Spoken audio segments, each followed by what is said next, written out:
Des irrégularités comptables et juridiques, c'est ce que la mairie reproche à la JS gauloise.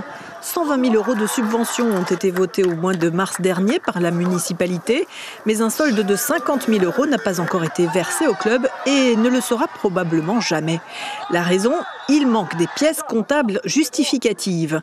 L'actuelle présidence du club dit essuyer les plâtres et l'opacité de la précédente présidence qui a démissionné. On a demandé des documents à l'ancienne gouvernance qu'on n'a jamais reçus, malgré plusieurs relances.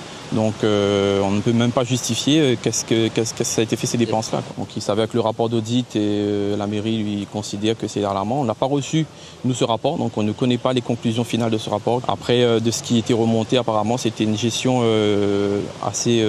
je ne pourrais pas qualifier de catastrophique, mais une gestion douteuse de ce qui s'est passé dans les années précédentes. Donc nous, on a repris le club. On a bien voulu aider jusqu'à la fin et accompagner ces jeunes-là jusqu'à la saison. Malheureusement, on ne pourra peut-être pas démarrer 2025 en bonne et due forme. De ce que le maire a évoqué, en tout cas, lui, il a dit clairement que la JS Gauloise, c'est fini. Sans accès aux infrastructures sportives et sans subvention, le club actuel risque de déposer le bilan. Y aura-t-il un nouveau club qui sera formé? Pour l'instant, mystère. Pour l'avocat de la municipalité, le maire est dans l'obligation de veiller au bon emploi des fonds publics. Vous imaginez le montant que ça fait à l'année, au final?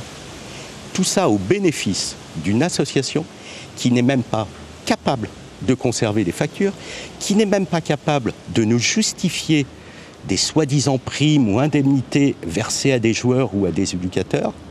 De vous à moi, si l'URSSAF met le nez dans ce dossier-là, il risque d'y avoir des problèmes. Alors, ce n'est pas l'actuelle direction qui est en cause, on le sait bien, mais c'est la personne morale.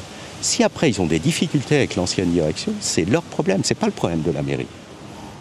Maintenant, qu'ils découvrent que l'association n'était pas gérée, qu'il n'y avait pas de pièce justificative, je m'étonne un peu quand même.